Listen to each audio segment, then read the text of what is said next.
Hey everybody, welcome to Workforce Gaming. I am Brad, here with Doug. Hi. Kingdom Hearts. Yes, There's a lot of it. there is. There's a lot of it that up until recently I thought didn't matter. Yeah. So, I guess to kind of put Kingdom Hearts in perspective, 3 comes out in 4 months. I have my pre-order in. Do you have your pre-order in? I pre-ordered this game in 2014 when it was announced because there was a sale on Amazon with all the E3 games that were announced, and one happened to be Kingdom Hearts 3. So, I think where we both started out is we both played 1 and 2 Yes. back in the day on the PS2. Yeah. Neither one of us really bothered touching Chain of Memories, Dream Drop Distance, the Yeah. other stuff. Yeah, because it's one of the only games where like the portable releases are just as, if not way more important than the game, like the console versions of these games. I can't even think of another series where the portable version is just as important. Yeah. So we basically, with all the collections coming out over the past few years, Yeah. have caught up now. Yes. And having both, I think, been in different spots for 3. I think when 3 was announced, you pre-ordered instantly. I just honestly pre-ordered about 2 or 3 months ago. Coming off of 1 and 2, Yeah. did you ever have any desire to get into these DS games at all or anything like that prior to the collections? No, because I remember like when Kingdom Hearts, I, you know what was funny? It's like Kingdom Hearts 2 actually kind of left a bad taste in my mouth with the series. Because when I got to Kingdom Hearts 2, I had to play Chain of Memories because again, guys, like this was the one of the first times and only times like another game on a separate series on a Portal game on a separate console entirely was super important. So I came to Kingdom Hearts 2, really lost, had no idea what was going on, found the game really easy, and then it kind of ends on just sort of it doesn't end on any sort of cliffhanger at all. It ends on sort of those like breadcrumbs of, the series might continue or it might not. Yeah. So because Kingdom Hearts 2 basically ends with like a happy ending and they get a letter. And it's like, oh, okay, I guess they can sort of see where this is going. Maybe in the future we'll get Kingdom Hearts 3, but does that really matter? And I just kind of like gave up on like ever playing Chain of Memories. But then they kind of slowly started adding like the PSP version was coming out, and I kept hearing some stuff about 3D. Then this 358 over 2 game, and I was like, I felt like I was just never going to catch up for Kingdom Hearts 3. And then they're like, okay, hey, we're just going to announce these collections. And at this point, it just felt like homework. I was like, all right, let's do this. I just gotta do this. Just gotta play these games. And I think actually going back was very enjoyable. But yeah, I think coming after Kingdom Hearts 2, I just was like, I was excited for 3, but just like when it comes. But I think now after playing these ones, I am just like super hyped. I don't know if you kind of feel the same. Yeah, and that's the thing is, I think when Kingdom Hearts 3 was announced in 2014, I'd only played 1 and 2, so it's like, oh, okay, cool, a new Kingdom Hearts game. Like, Yeah. I don't even know what you do with that. Like, they're just happy. Like, so you're gonna like reset everything because they're just happy on this island chilling. Like everything we needed. Like the Heartless are gone. Like the nobodies are pretty much taken care of. We're all set here. Like, Yeah. but all right. And then going back through this, it's like, I I didn't even play Kingdom Hearts. Like I played like 60 hours of the 200 hours that are out there, and Yeah. like you said, the other stuff's just as important. And it's weird to me just because had I not had these collections, like I knew these things existed and I knew they were canon, but Yeah. I just assumed they were like little side stories. Like, oh, okay, this when Aqua popped up in a trailer, I'm like, oh, that's oh god, I don't know her name, but she's in that stupid DS one. Like she's Yeah. not important. It's fine, whatever. They'll just explain her really quick, and it's like no, she has like hours of lore and is borderline as important as Sora to Yeah. what's going to happen in 3. And I think it's just weird that how those things all built up. So Yeah. And now yeah, it's kind of like, oh wait, because it's funny, Kingdom Hearts 2, it's like everybody's happy and here's a little note, and then like now like after finishing 3D and the PSP one, it's like everything has gone to shit and we are screwed. It's just like, oh, awesome. That's great. That's super cool. all that happiness you thought happened, Yeah. yeah, you weren't even paying attention to what was going on in the background. Things were getting Yeah, worse that whole time you were making things better. yeah. I thought that was kind of fun because I think it's kind of fun. I think the one thing I do like the Kingdom Hearts series, it kind of dabbles in the darkness. I'm not trying to be punny about it. But but I think the thing that's always kind of fun about the Kingdom Hearts series is that it does a very good job of like being very light and fun, and then this is like one of the series that does the best shit just got real. Of like pretty much Oh any yeah. game I've played before, because it is fun. Like, because the Kingdom Hearts like Disney World's like really fun, but like this undercurrent of the story, especially like the PSP Birth by Sleep, going through that for the first time was really interesting because that is a game that is very unhappy for most of it, and then it ends on a very unhappy ending. Everybody Yeah. everybody loses, and I was like, oh, oh, okay, all right. And then like I played 3D, and it's like not everybody wins, and the bad guys are actually more well organized than the good guys. It's like, oh, okay. So it's kind of interesting. It's just kind of coming back and like seeing them actually take that sort of like, yeah, we have this sort of the happiness part of the story is actually like a very small part compared to this like weird dark undertones throughout. I think that's one of the things I've kind of come to appreciate when replaying them. It's like, no, this is actually not a really happy story. It is kind of a desperate situation, which is just not the case in 1 and 2. No, and I think it is the weird case where the quote unquote spin-off games Yeah, are the dark side of the universe. I feel like yeah, most games when you have the spin-off games, those are just these like happy little go lucky like side stories. Oh yeah, remember that character you met up with that one time? Look at all the fun adventures they're having over here. yeah, And yeah, it's like, no, that one character that shows up that one time, they've been through some shit, and here's the shit they have been through, yeah. and Sora had it easy. Yeah, and I think the one thing, yeah, that's actually a very good point, and something they definitely. It's interesting because I going to 3D to me was like I just heard it's kind of like it was a mixed reception to 3D. But one of the things I really like that 3D does is that it actually kind of points out the flaws in Sora a A lot. lot. They spend most of that game pointing out that Sora's just bad at what he's doing. Yeah, and it's kind of fun because I think that sort of like careless, loosey goosey main character and don't worry, everything kind of works out for that guy. Like that's a pretty strong, like a pretty common archetype, especially like in anime and stuff. But it's interesting with characters like Riku, some like a lot of the good guys, some of the bad guys, like point out like, sorry, you don't actually like you not knowing what you're doing is actually putting people in danger. Yeah. You not knowing what you're doing is like giving some leg up for the bad guys. And I thought that was like really interesting because you're playing these kind of games where you're just accepting that Sora's kind of dumb and fun, but in the larger plot, because of all these dark undertones and stuff, there are characters who are much smarter than Sora, like everybody. Yes. And the fact that Sora is like not necessarily the chosen, like it's kind of has a very strong has like a lot of responsibilities that other smarter characters don't have. It's putting everybody in danger. I think I really appreciate that with kind of replaying or playing some of these new games for the first time. Yeah, and I think it almost sets up Kingdom Hearts as these two different universes, and I think that's where it's interesting going into 3 is I think a lot of people are in the mindset of I played 1 and 2. I love Kingdom Hearts 1 and 2. Yeah, And then you're going to get to 3 and you're going to be in the spot where this isn't the same game. And I no, think that'll work well just because a lot of the people who played 1 and 2 I think are our age now where okay, I can handle this darker story. I can handle these dark undertones that are happening here. But I just feel like it's going to be such a shock because my memories of Kingdom Hearts 1 and 2 were I was this weird dude with a weird sword running through Disney worlds, yeah. and that was it. And there was like a whole bunch of other nonsense that I still don't quite understand, but. And that was where I was. And I think now those people coming into 3, I feel like Kingdom Hearts 3 almost needs to have that, and some games do this where you have just that 1 hour like recap video, Yeah, and 1 hour might not even be enough just to get you caught up before that game starts, because I think you've got two people in two very separate camps. You've got the people who are well versed in who are the nobodies, who is Xehanort, what is up with the Keyblade War, like what is up with the Mark of Mastery and all this other stuff that's in there, and then you've got people who are like, no, Sora saved the world, we're good.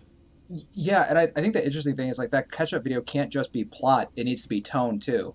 It's like, Yeah. yeah, most because yeah, like 80, like I'm really curious the percentage of people who played 1 and 2 versus the sales of like the HD collection and who actually finished what sort of thing, because it's going to be like, yeah, you thought everything was good in 2, but actually, not only is stuff is plot important, but just the tone of the series has drastically changed since the last time you played it. um, Yeah. Especially even something like the newer like the 2.8 stuff, especially because that's like Aqua's side story where she's trapped in the world of darkness and not doing so great.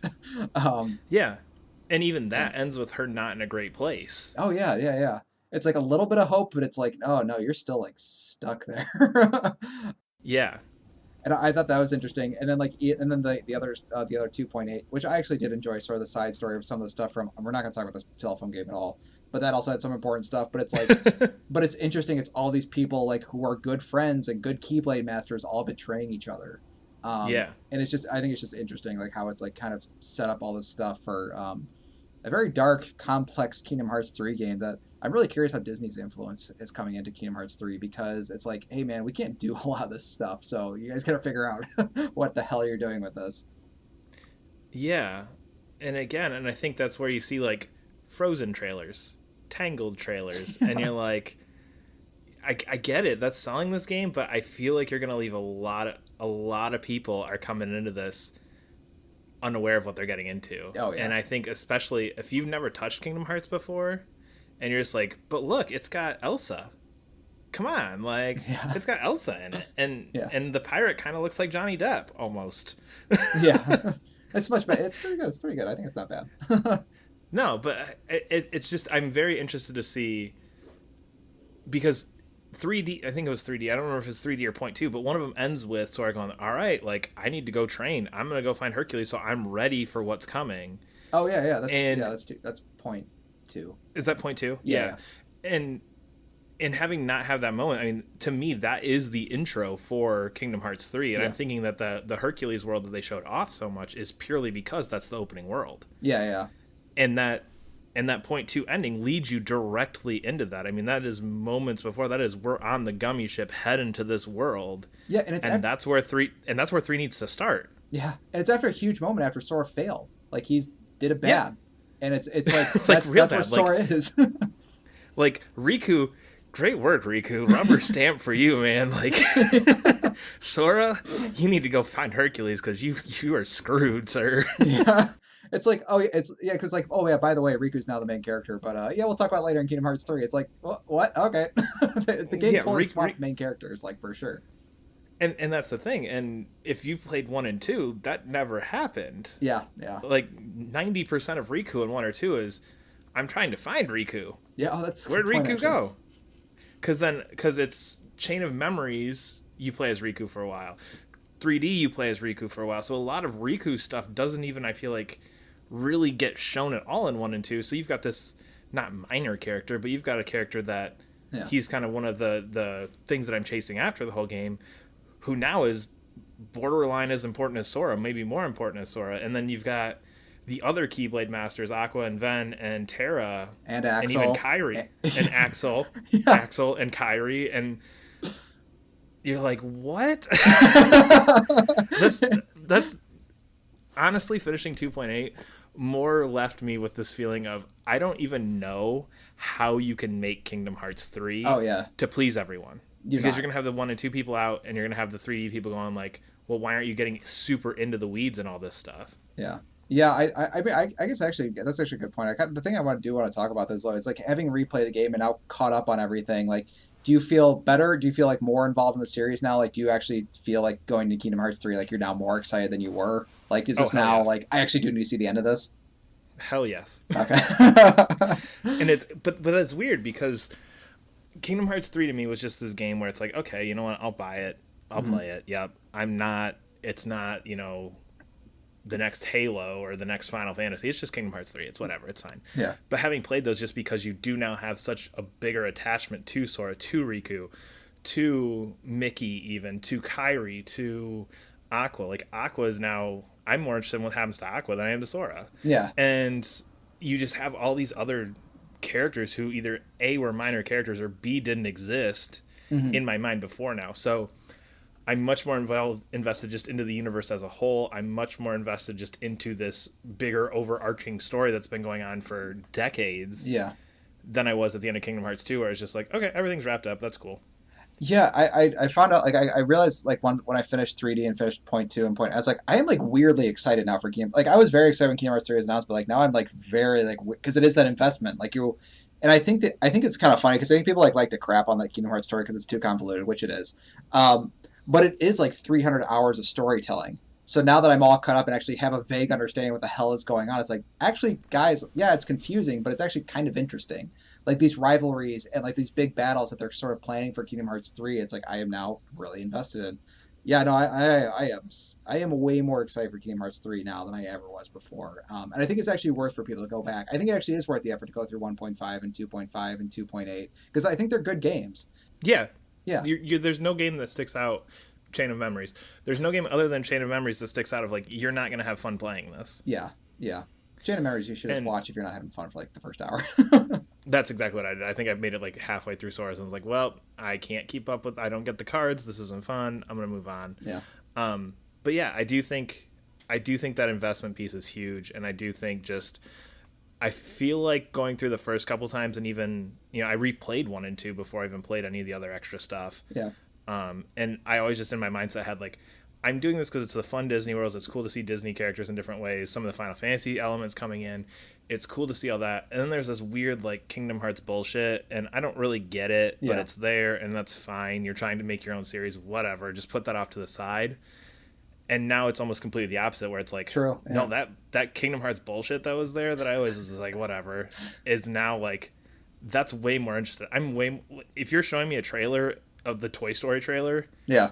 and you put Aqua in there, I'm more like, what the fuck is Aqua doing there? How did Aqua get out of the world of darkness? Like, oh, also I can Buzz Lightyear's a character, cool. But wait. Was that Axel in the back? Like, does Axel have a Keyblade? Yeah.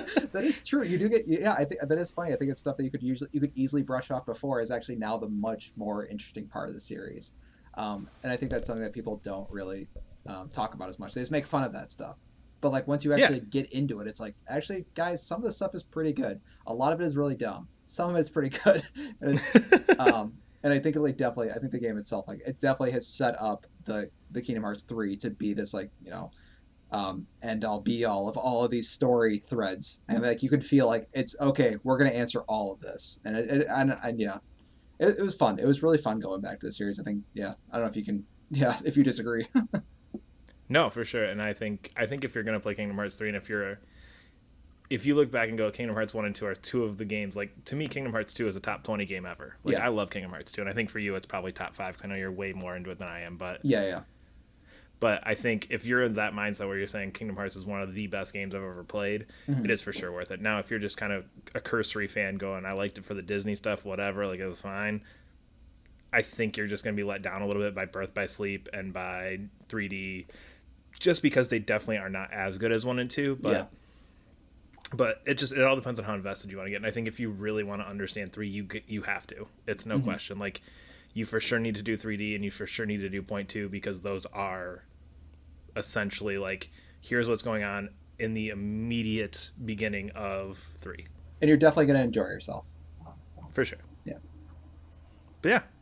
So Kingdom Hearts, it's crazy. I love it. Hmm. It's weird. I sure there's 100 things I don't get about Kingdom Hearts still, but it's weird how well it all ties together somehow. Yeah. But we are Workforce Gaming. You can follow us on Twitter at Workforce Gaming. Subscribe to us wherever you're listening, and we will see you later. Bye.